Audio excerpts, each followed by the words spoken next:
other things does an effective internal program look like? Is there Well, any other things you can yeah. think I of? mean, our program spans 16 countries.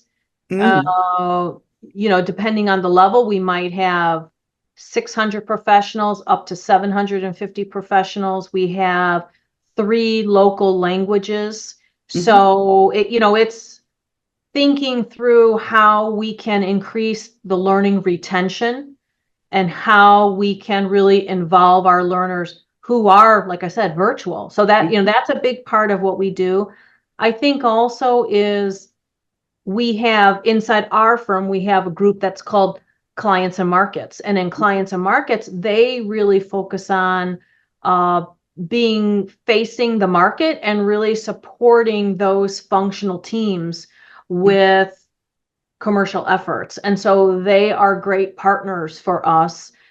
There are two leaders in our two clusters. So we partner with them. We said that, this is our program. We really need your help into promoting the program. We want you to introduce the program at your cluster kickoff. hmm And all of these leaders are really helpful to volunteer. Some of them volunteer to kick off. Some of them take like a short 4-slide deck we give them, and hmm they introduce at their program. Some of them congratulate the participants as they're going through the program and encourage them to keep going. And so senior leadership, whether it's country level, clients and markets, functional level, they're all involved and they all play a role. Uh, Nice. The Nice. other piece that we have is we call it sectors or industries. hmm So there are sector leaders. There are people that are aligned to different sectors.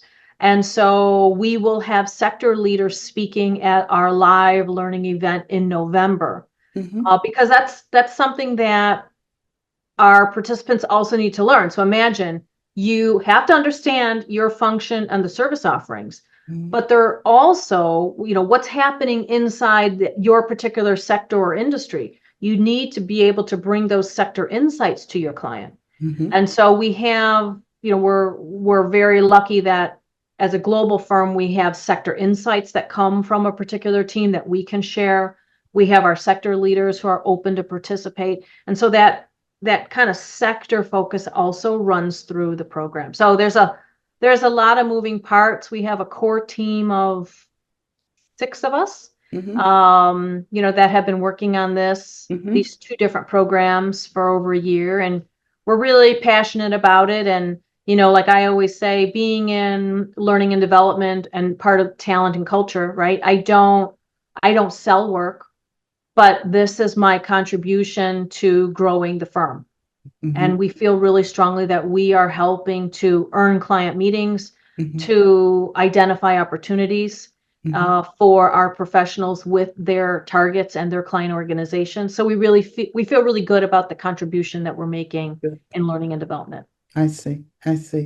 What is the length? Is it the program? How long is the program? It's Meaning 4 months. So we it's have 4 months. commercial skills for directors, which is 4 months, and a separate program, commercial skills for managers. So they're Okay. both 4 months long. And really, it's virtual. So they are webinars.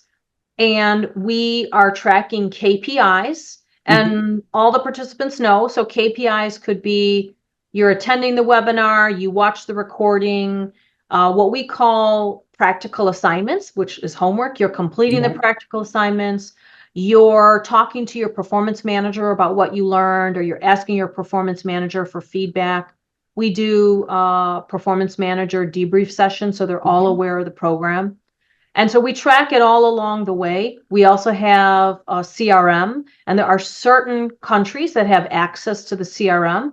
So we're able to generate an engagement score in terms of how often they're going into the CRM. Are they adding in their contacts? Are they adding in the meetings that they're having? And so we're able to show the KPIs to these countries, hmm and they select the individuals that are most highly engaged, and they are invited to live learning sessions. So This year, ours will be in Mexico City and in Sao Paulo, Brazil. Last year, the live learning session was in Panama City. Oh, And nice. so, we're able to bring a certain subset of people together, and that really motivates people to say, like, Mhm. wow, if I do what they ask me to do, I'm going to be on that leaderboard. I might be considered to travel to meet my colleagues in a different country, meet partners and senior leaders who are sponsors of the program, and people are very motivated to be part of the live learning session. So that's kind of the model. Okay, let's see. I want to talk a little bit about the mindset and culture around this. Mm-hmm. So, we want what you're saying is you're moving the needle to say sales isn't my job to sales is everyone's job. Mm-hmm. And That's right. so how do you reframe sales for employees so that they feel it's authentic? Yeah, and I think it starts very, very early. So, in early career with associates, which is an early career role, we start with what does your LinkedIn look like, right? Mm, Let's make sure that your LinkedIn is representing you and your role. And how are you keeping in touch with your client peers? mhm, And even when the engagement's over, how do you keep in touch with these people? Because as your career grows, their career will go. mhm, And then one day they'll be a CFO and you'll be, a director or a partner, and you'll still have that relationship. So we start very early with strategic relationships. And again, not just about, oh, I completed this project, I'm going on to the next one. That person was nice, but how mhm, do you stay in touch? How do you recall what's interesting or important to someone? So then when you see an article about that topic, you can forward it. mhm, You can stay in touch with them. So we start early, because once you have a basis of strategic relationships, what happens is clients reach out to you and say, Marilyn, you and I, we've known each other a while. My organization is having this challenge. I wonder, do you know anyone, or, do you do this? And so mhm, that it naturally happens with a trusting relationship. mhm, And mhm, so that's really what you're looking for as a foundation, is mhm. building strong relationships. And that's really the start, is people trust you and will come and ask for your advice and counsel. I see. You did mention some of the things that the company you with uses when it comes to the company culture and the leaders coming together with people that have gone through the program. So what is your opinion, I guess, of what role does a company culture should play in normalizing this mindset? What's your opinion on that? Yeah, I mean, in terms of company culture, you Hmm. have to be comfortable taking a risk, right? You have to be Hmm. comfortable saying this person may not have is not an expert, but I'm going to bring them along to this client meeting, right? And trusting that they are listening, they're gaining learning, but they're still part of the meeting, right? So there's a certain level of risk taking. There's a certain level of having a developmental mindset, Hmm. right? That's important in a culture. And I think it's also important what we call our multidisciplinary model, or selling together, because there are so many different service offerings across multiple functions. The best opportunity is to go to market together, to go to client meetings together, and to sell together, because most of our clients are very large multinationals. And so many times in complex multinationals, services impact other services. So to be Right. able to sell together, multidisciplinary model is critical to our success. So you see a lot of partnership between Mhm. different functions and service lines, because they're trying to support the client in their complex need. And many times those needs overlap different functions. And they're just looking for support. Okay. They don't. they don't know that this service line is, here, this service line is over here, and they really don't care. They're Mhm. trying to get the support that they need. So those are the type of things that you tend to see in our culture, which really supports the Mhm. growth of commercial Mhm. skills. Mhm. And how does the recognition and reward drive the adaption of these skills? Well, from an adoption standpoint, I mean, the Hmm. first for more junior people, for managers, Right. it's the trip, right? It's the Okay. trip out of the country, right? Right. We really focus on that in the beginning. Like, Yeah. look, you could go here. Right. You Right. spend time, because Yeah. really we're asking them to do something on top of their Mhm. regular role. So they Right. might be, doing some really focused work on an engagement, Hmm. but then we're also asking them to do specific practice, watch recordings, but the chance to be considered, right, to travel, which they don't normally do Right. for learning programs, Hmm. is a big carrot, and Yeah. and so that's one. Okay. We also have a program. It's called sales credit, and so it Hmm. really encourages people to sell cross borders, and they will actually get credit as Mm. part of the sale. Because again, we're across 16 different countries. And so for you to bring someone from another country to a client meeting, right? Or for you to introduce someone in another country, Hmm. you really want to think about who's getting credit for that sale. So Hmm. there's a sales credit program, which really encourages people to partner together because everyone will get credit Hmm. for the sale, or the engagement, or get a portion of the credit. And Hmm. so that's something we really focus Hmm. on. So collaboration is very important to us since we're in a large region. Right. I mean, those are some real nice rewards, I think. A trip and then credit as well. I think those are nice. I think that it's I'm feeling like, hey, I would really want that would be incentive for me because as we know, people learn because when they're incentivized, especially when it comes to adults, they're incentivized. So Right. that would be to have a trip, to be able to have a trip if I was a new I manager, know. We always out of the have, like, in country. our kickoffs, we always have pictures of last Oh, year's trip. So was right. it, look what happened in Panama last year. That Yeah. could be you. Now this year we're going here, and right Right. away, a lot of times we have Microsoft Teams, so I'll Uh-huh. get people in the chat. Tell me what I need to Need do, to do. and I'll do it. Or check your report because I finished it. Make Right. sure I'm in there. So Right. people just, they really want to know what they can Hmm. do to be considered. And of Hmm. course, their member firm's going to make that decision. Oh, yeah. But I think networking, especially in large global organizations, is Hmm. so important, especially meeting someone Hmm. face to face. It really builds a bond and connection, and then it becomes easier to work virtually. Um, Hmm. Meeting senior leaders that you've never met before, going to a cocktail event, going to dinners. These are the Hmm. type of things that you can get in person that you don't always get Hmm. virtually. So a lot of our programs are virtual, but when we can have an in-person component, we do. Hmm. Okay. Um, I definitely am a fan of in person versus virtual, but it's just a totally different dynamic, and it's Hmm. a dynamic that I think the energy is just so different and so Yeah, much better when it's in both are person. valuable. I Yeah, agree. yeah. Hmm. I want to talk a little more, Nancy, if you don't mind, about some real world stories. Okay, some and examples.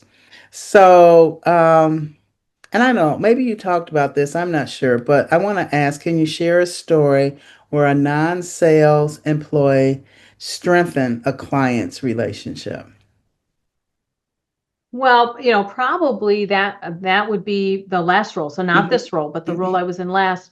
Hmm. I was like you, I did a lot of delivery. So I did a lot Yes. of design and development of leadership programs, um, skill building trainings, and so many times I would co-instruct with the Hmm. client, or the Hmm. client was there, and you really build a lot of trust as you're jointly working together to achieve that outcome of building those skills. And Hmm. what would happen is the client would reach out to me for next opportunities, not the salesperson. Person. Hmm. because I was spending so much time with that person.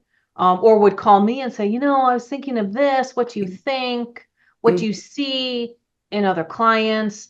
And unfortunately, the salesperson didn't have the same exposure or experience that I did. So that's why I think it is challenging to have someone in a role that is just sales, where Hmm. they don't have um, subject matter expertise, or they're not delivering because they spend less time with the client. Hmm. Um, Yeah, and so it just yeah, naturally would happen. And then, of course, I worked together with the salesperson, and we were able to make those proposals and really talk to the client about the need. But it it happened quite frequently, right. and that's just the nature of it. Right. I had an experience once where the salesperson had after the salesperson and the deal was put together and I was executing it and it was a little like they kind of disappeared, not disappeared, but they just weren't in the picture anymore. Sure, And I sure, was and working with the client, then I had built the client relationship with them, but as far as should I or shouldn't I, when it came to, I wasn't quite sure if, am I staying in scope or are we getting scope creep or right, with different things? And because I really wasn't involved in the actual putting the sale together, I was just right, more involved as, like you say, coming in as the expert that could execute the work. And so I really see what you're saying is understanding that having these commercial skills to be able to identify and it, just to be able to identify that there may be another need, but also I think on the front end, really being more involved to understand what this client, uh, how the sales process goes and right, what this client is right, actually expecting when it comes to deliverables and right. things of that nature. Exactly. You know. Yeah, I mean, I Yeah. think to try to separate those roles that make them very distinct. This is the Mhm. sales role, this is the Mhm. delivery role. I don't see that really working because, like you said, as the delivery person, you needed to understand what was in that proposal, Mhm. right? And you also have to understand what are the other service offerings that Right. are available from the firm. What have they been talking to the client Mhm. about? Because in your sessions with the client, you will probably have those conversations or hear nuggets. And so I've seen firms that separate those two roles, but I haven't seen a lot of success with that. And like you're Mhm. saying, and because it leaves you not being able to be as effective as you could be because here you are right in front of the client, or Mhm. else, being confused because you don't have access to all the information.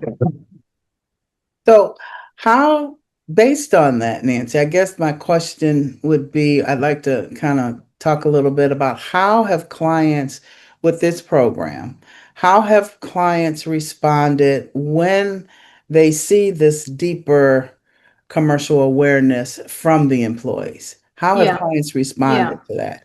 Well, so first of all, the model, our operating model in our professional services firm is different, where we have someone who has an area of expertise, right? They grow Mhm. throughout their career, and then the commercial skills is added. So we don't have those two separate roles of the salesperson and the delivery person. Mhm. The delivery team are the people with the subject matter expertise who also would be the team that would put together the proposals and the engagement Mhm. letters with the client. So it's Gotcha. all one team. And so Got you. I've seen both ways of working, and I really think the model that I'm in now, Mhm. I think works very effectively for clients. Mhm. I have not heard directly from clients their feedback Mhm.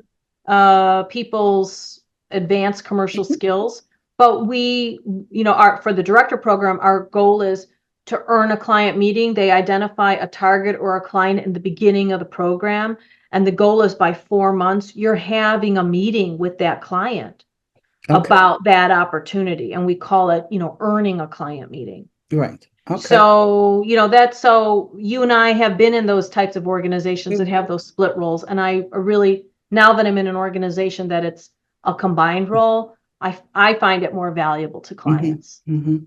That kind of leads me into our measurement piece of the conversation. Because you just mentioned that um, you're looking for that employee that's going through, or the employees that are going through the program that the 4 months that they have established a client meeting, or even maybe brought some business in the door. So that was one of the ways that I wanted to move and talk a little bit about measurement because ROI is and it's very Yeah. important when it comes to this, that it's being valuable.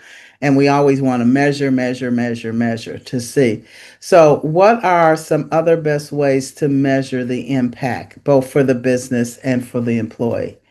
Yeah, I mean, the way we use the most is our CRM tools. So our CRM tool is called Hmm. Engage, Hmm. and it is a success factors tool. And so this is a way for us to understand how many client meetings are occurring, how many client meetings is an individual booking in a week, who's attending those meetings. There are notes related to the meeting in terms of the services that are being recommended. And so we have what's called an engagement score inside the CRM, Hmm. where we have built it with clients and markets to really talk about what would be expected, an expected level for a manager. How many meetings would be appropriate, right? How many contacts in a week? And so we have an expected engagement score, and that's part of all of our KPIs. But this is something you could look at to really see if people are spending more time and energy in commercial skills by taking a look at the CRM and the data that's in there. So it's been very helpful. And Hmm. our clients markets teams are great about generating that data for us. Hmm.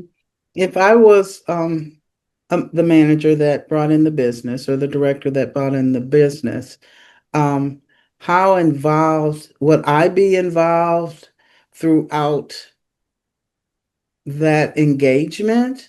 Or is it I'm managing the team for that engagement?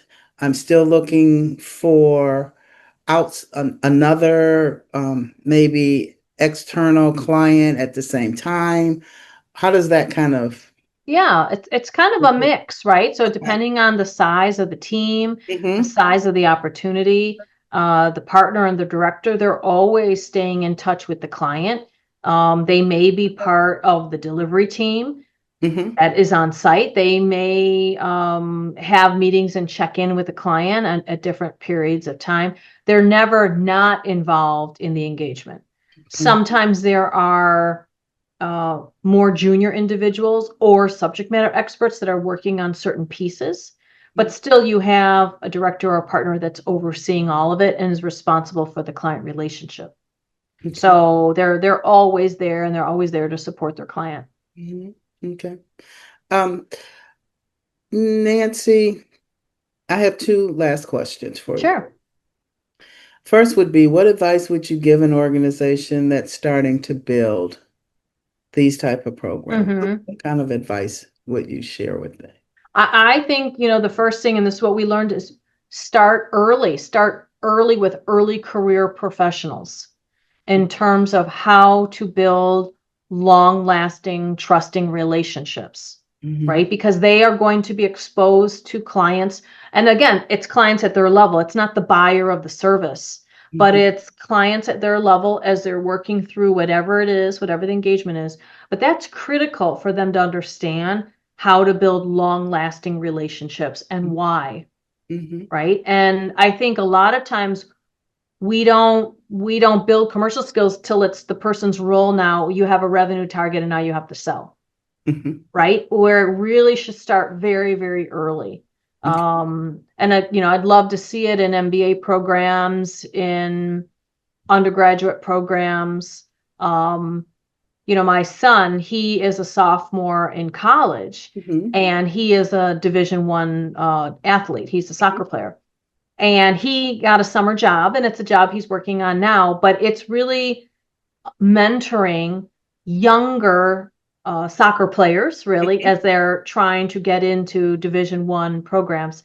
And it's really interesting because he is supposed to have this 15-minute consultation.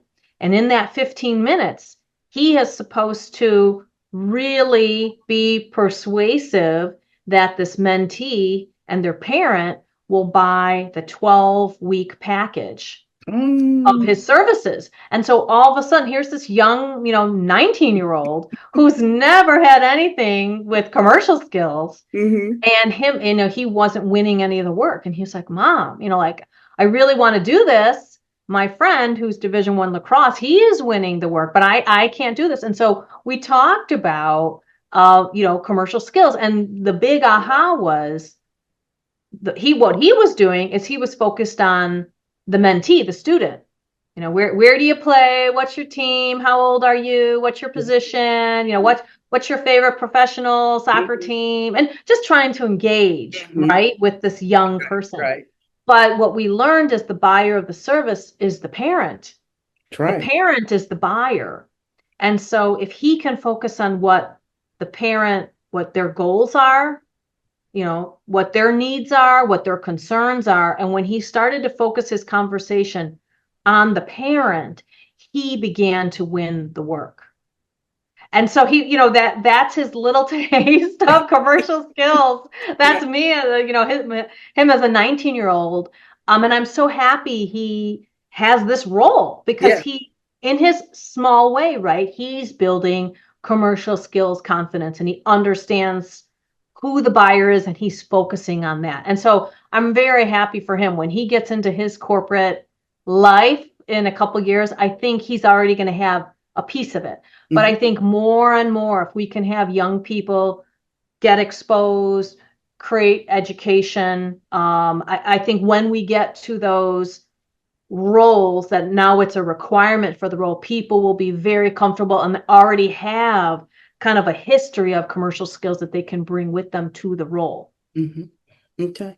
So in summarizing, Nancy, what would be some key takeaways that leaders can do tomorrow?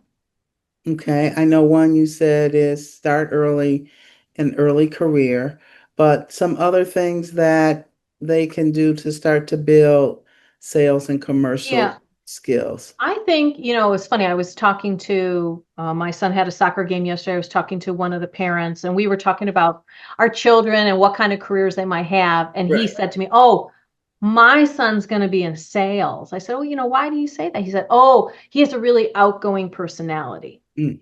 So, we hear that a lot is the person that has strong verbal skills or Charismatic. they're going to be in sales. But Right. I think the one thing is there actually are skills related to commercial skills. It's not just about someone has a friendly personality or easy to talk to. And Right. there's actually tools and methodologies around successful selling. hmm So one of the first recommendations is I would really think about putting together some kind of skill building. It doesn't have to be 4-month program, traveling to countries, but you can have some type of skill building because foundationally there are tools and methodologies for successful commercial skills. hmm It's not just about someone's personality. And I think we should kind of put away hmm that perception that I'm good at talking, therefore I'm going to be good at sales. Right. I don't see that as a commercial skills capability. Okay. hmm Any other, anything else you can think of? Mm. No, yeah, I would say start early, and I mean build some type of skill building, and it could be a variety of different things, right? It could be having someone go along, debriefing. It could be a lunch discussion. It could be active listening. It could be, building relationships, understanding the service offerings of your organization. Even that is part of commercial skills, right? Because people Right. have to know Right. the connections. Right. When the client says, oh, gosh, I have this problem, they have to know the connections Mhm. in your organization. So, and these are things that you can do at lunches, start, 1 hour meetings and have certain topics. But there are skills that are required to be successful in commercial skills. I think that would be my most important takeaway. It's not you You can do it, you can't do it. I mean, these things can be developed. can be developed. Okay. Well, thank you, Nancy. I really appreciate all your insights today. And I also want to thank my listeners for coming. Is there anything, Nancy, anything else you can think of that you want to talk about before I stop the recording? That kind of wraps up where all the questions. No, I mean, I would say, being a learning and development professional for my entire career, I'm really passionate about commercial skills. And this is something that's kind of, come up in the last Mm-hmm. 3, 4 years that I see quite a bit. And me as someone who was client facing, right? And so I can see kind of the challenges that people have when they don't have this type of development. Right, right. So it's something I really Yeah, enjoy being part of, part of it. building Yeah. commercial skills capabilities. And I can firsthand, I can kind of see the experience of Right. people when they have it or they don't have it. Right, right. I also wanted to say, I think it is, I can even see the value if I was to take the course. You know Mm-hmm. what I'm saying? And taking the course because that always, as an entrepreneur, that's not what I learned to do. I That's learned right. to be a learning and That's right. development leader. I did not learn how to do sales. I took sales courses. Right. I know the process, the sales cycle and the process and all, and that's was just not me. Now, I could definitely pick up on when I'm working with a client and something else comes about that could be an avenue to some additional business. But then Right. what do I do with that? That's right. See what I'm saying? Right. What do I do with Right. that? Because like you said, I don't have the commercial skills, and you don't want to sound salesy and say, well, That's I right. can do that for you too, like the used car salesman, but it's how do you professionally, how do you gracefully say, I can help you with that without trying to feel that you're pushing someone into a corner That's to right. get them to, that's Right. that's the thing that I And I would also say, as women, we yeah, try to be excellent in what we do, right. right? We're all working to have a level of expertise. And if Yeah. we don't know how to do something, it's not likely we're going to fake it or pretend we know how, or, Ex- most people don't want to do, they don't want to take that risk when they're not sure. So it's better just to not do it. And hmm so hmm You're the right. giving people the opportunities to have these type of capabilities hmm can open career doors for them, can expand their book of business, hmm and whatever they choose to do. And especially for women, I would just want to make sure that everyone hmm has the capabilities so they're not losing out on opportunities because they don't feel confident with their commercial skills. Right, right. Yeah, and that's something I think externally that's something that could be a possibility that there could be interest in people wanting to learn it. You know what I'm saying? Other business owners wanting to learn it, people like me that, aren't really in the sales thing and Hmm. can't, Right, I can't afford to hire a business development person, but right. being able to have I'm great, in having conversations and understanding what your needs are, but it's something that hopefully one day they'll take it externally and offer it. Yeah. I think it sounds like a great opportunity, not just internally, but I think externally it sounds like it would be a great opportunity that Yeah, we're people really would be passionate interested in. about it and we know we're Yeah, making a difference. And yeah. so, yeah, we're really Yeah. it's great to kind of come to work and do something that Oh yeah. you're making a difference. Right. People this never existed Mm-hmm. in our firm before Mm-hmm. we started this, and Yeah. so people are very appreciative. Right. So, it's great. It's a it's great to see the experience people have and to feel the appreciation. Right, So right. yeah. Well, kudos to you, Nancy. I Thank think you. Thanks so I much, can see, Marilyn. yeah, I can see the excitement that you have, the passion. I can see the passion that you have for this program that you've worked through, put together and worked through. So